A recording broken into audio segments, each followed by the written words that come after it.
नरमी से जो है वो नरम दिली के बारे में बात करेंगे कि रसूल पाक सल्लल्लाहु अलैहि वसल्लम की किन हदीसों से हमारे लिए जो है वो दूसरों के लिए, खुद के लिए, हमें खुद को भी जो है वो नरमी की ज़रूरत पड़ती है। तो इसके बारे में रसूलुल्लाह सल्लल्लाहु अलैहि वसल्लम की प्यारी जो हदीसें हैं उनसे हम अपने लिए रहनुमाई लेंगे। हज़रत अब्दुल्लाह इब्न अब्बास रज़ी अल्लाह ताला अन्हुमा ने इरशाद फरमाया कि रसूलुल्लाह सल्लल्लाहु अलैहि वसल्लम ने इरशाद फरमाया, सेहत और फरागत दो ऐसी नेमतें हैं जिनकी लोग कदर नहीं करते। सेहत और फरागत दो ऐसी नेमतें हैं जिनकी लोग कदर नहीं करते। तो जो लोग तंदुरुस्ती की और फरागत की इसको सिर्फ दुनियावी फ़ायदे के हुसूल के लिए इस्तेमाल करते हैं, वो नुकसान उठाते हैं। तो सेहत और फरागत में अगर दुनिया के नफ़े के साथ साथ आखिरत का नफ़ा शामिल हो तो बात बन सकती है। अब ये फरागत क्या है? फरागत ये है कि इंसान के पास उसकी ज़रूरत पूरी होने के बाद कुछ ना कुछ बचा हुआ है, तो आदमी उसको अपनी आखिरत के लिए जमा कर ले। दुनिया के लिए तो हम जमा करते हैं ना कि चलो जी अब 6,000 हो गया, अब इसमें 600 और बढ़ गया, 20,000 हो गया, लाख रुपया हो गया, इसमें और बढ़ गया। दुनिया के आखिरत के लिए अगर हम इस फरागत से अपनी नेकियों का ज़ख़ीरा हासिल करें, क्योंकि ना तो हमारे पास हमेशा ये दुनियावी माल दौलत नहीं रहना होता है और ना ही सेहत नहीं रहना होता है। आप देख लें कैसे कैसे लोग हैं कि जो बीमारियों में घिर गए और उन पे खाने पीने की कितनी चीज़ों की पाबंदी लग गई। आप तली हुई नहीं खा सकते, आप जो है वो ये गोश्त नहीं खा सकते, फलां फलां फलां फलां, ये सिलसिला जो है वो चल रहा है। तो फरमाया कि इन सब मामलात में फंसने से पहले ही तुम अपनी आखिरत का एहतमाम कर लो।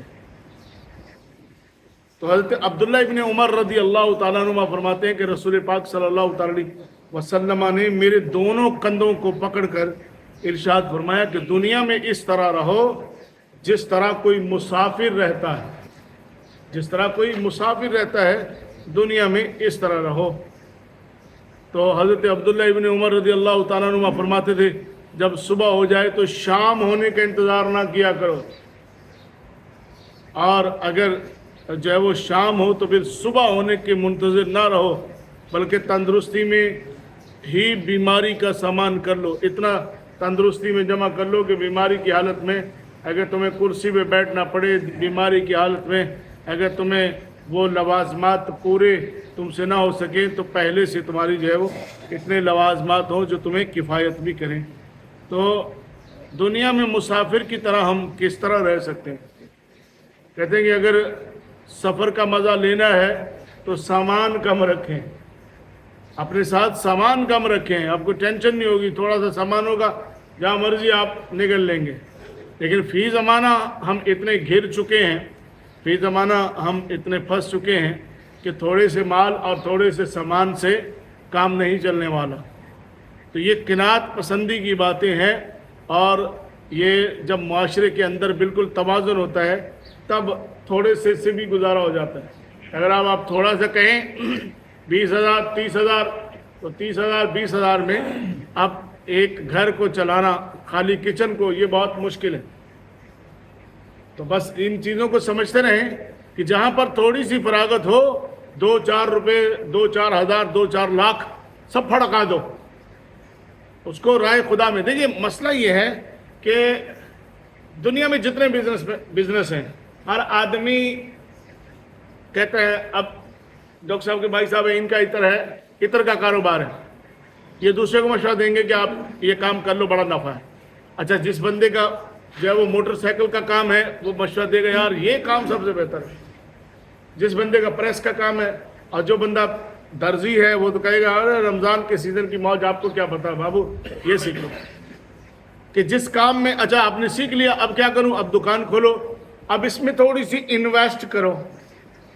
जितनी इन्वेस्ट करोगे, जितना गुड़ डालोगे, उतना बेनिफिट मिलेगा। और इसको आसान समझ लें 2-4 लफ्ज़ों में کہ ابھی یہ دیکھیں نا یانگوں پہ نئی نئی گاڑیاں لوگوں نے چڑھائی ہوئی ہیں، 35 لاکھ 32 لاکھ کی گاڑی ہے، اور اس میں وہ آپ کو روزانہ کا 3000 روپیہ کما کے جو ہے وہ دے رہا ہے۔ اب آپ نے اتنی انویسٹمنٹ کی تو آپ کو یہ مل رہا ہے۔ اللہ اکبر۔ میں صرف اتنا کہنا چاہتا ہوں کہ ہم کبھی اپنے رب کی بارگاہ میں انویسٹمنٹ کریں، جہاں 200-400 سے ہم 2-4 ہزار سے بھی اوپر کی پرواز کریں، اکٹھا یوں کر کے 2-4 لاکھ روپیہ انویسٹ کر کے دیکھیں۔ رسک یہاں تو رسک ہی نہیں ہے، دنیاوی کاموں میں تو رسک ہے۔ اس خالق و مالک کا وعدہ ہے کہ تمہیں ہر ایک کے بدلے 10 دنیا ملیں گے، 70 آخرت ملیں گے۔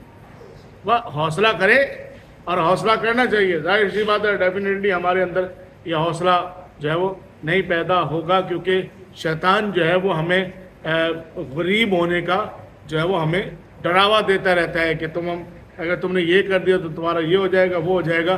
حقیقت میں وہ ہمیں اپنے رب کی بارگاہ میں انویسٹمنٹ کرنے سے روکتا رہتا ہے۔ اللہ اس کے شر سے سب کو جو ہے وہ محفوظ فرمائے۔ تو حضرت مرداس اسلمی رضی اللہ تعالیٰ عنہ نے ارشاد فرمایا کہ نبی پاک صلی اللہ تعالیٰ، اچھا یہ جتنی حدیثیں ہیں یہ سب بخاری شریف کی ہیں، اور مستند ہیں، مرسل ہیں، سب جو ہے نا مضبوط ہیں ساری کی ساری تقریباً۔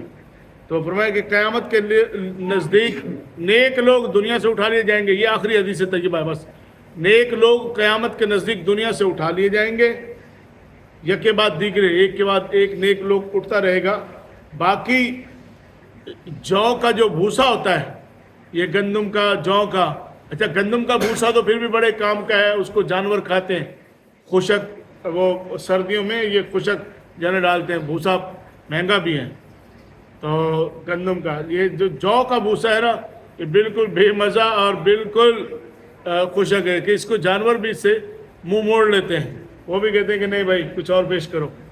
تو یہ جو ہے نا فرمایا کہ نیک لوگ اڑ جائیں گے یک کے بعد دیگرے، باقی جو کے بھوسے اور کھجور کے کچرے کی طرح کچھ لوگ رہ جائیں گے، کھجور کے کچرے کی طرح کچھ لوگ رہ جائیں گے، بھوسے، اس بھوسے کی طرح۔ یہ وہ دو چیزیں ہیں جو بعد میں قابل استعمال نہیں ہوتی، جن سے کوئی بینیفٹ جو ہے وہ نہیں ملتا۔